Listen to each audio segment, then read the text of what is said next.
বিয়ের রিপোর্ট বদলির ঘটনায় নীলুরও যে ভূমিকা খুব একটা কম ছিল না, তারই আরও একবার প্রমাণ পেল রাই। হ্যাঁ বন্ধুরা, ভিডিওতে লাইক দিয়ে দেখতে থাকুন। অনির্বাণের মা যখন অনির্বাণের বেল করিয়ে পুলিশ স্টেশন থেকে যেতে নেয়, ঠিক সেই সময় নীলু এসে হঠাৎ করে হাজির হয়ে বলতে থাকে যে আন্টি, আপনার সাথে কিছু কথা ছিল, একটু সময় বের করা যাবে? তখন এই কথা বলা মাত্র অনির্বাণের মা অনির্বাণকে এড়িয়ে বলতে থাকে, কী ব্যাপার, তুমি আমার পেছন করছো কেন বলো তো? তুমি জানো না তোমার দিদিভাই আমার ছেলের বিরুদ্ধে কেস ফাইল করে আমার ছেলেকে হাজতবাস করানোর চেষ্টা করেছে?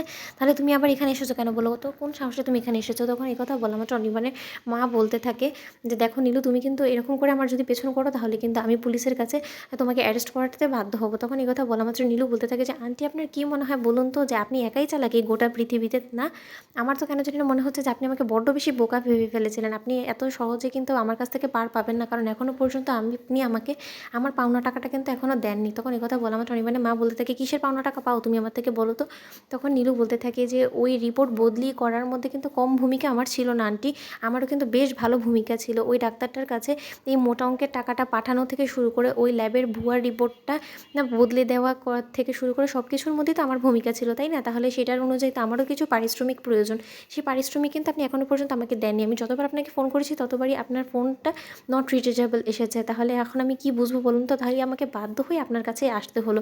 তখন এই কথা বলা মাত্র অনির্বাণের মা বলতে থাকে, চুপ চুপ চুপ, একদম চুপ, এখানে কোনো কথা বলবেন না। এখানে যদি কোনো কথা একবার কানো কান যদি কারো খবর হয়ে যায় তাহলে কিন্তু আমাদের আর রক্ষে থাকবে না। তখন নীলু বলতে থাকে, বেশ তো, আপনি আমার পাওনা টাকাটা আমাকে বুঝিয়ে দিয়ে দিন, তারপরে আমি আপনাকে মোটেও বিরক্ত করবো না। ওদিকে আড়াল থেকে দাঁড়িয়ে নীলু শুনে ফেলে গোটা বিষয়টা। নীলু বলতে থাকে, তার মানে এই গোটা বিষয়টার মধ্যে নীলু, তোর যথেষ্ট পরিমাণে ইন্ধন ছিল। তুই ইচ্ছাকৃতভাবে তোর দিদি ভাইয়ের যাতে অসম্মান হয়, তোর দিদি ভাইয়ের যাতে কপালে কলঙ্কের দাগ লাগে, তার জন্য তুই এই জঘন্য কাজটার মধ্যেও নিজেকে জড়িত করে ফেলেছিস। তুই আর কোনোদিনও শুধরবি না, না রে নীলু?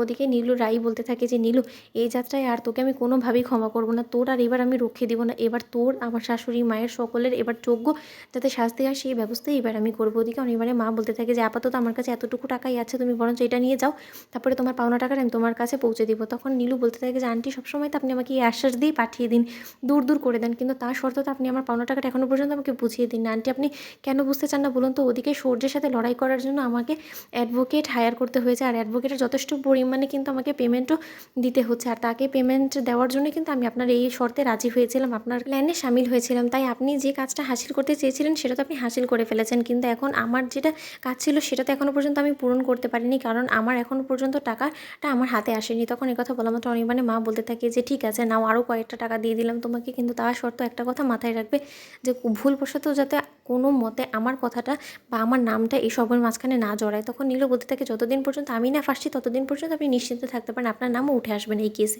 তোমাদের ভিডিওটি ভালো লাগলে কেমন শেয়ার করে সাবস্ক্রাইব করতে ভুলো না।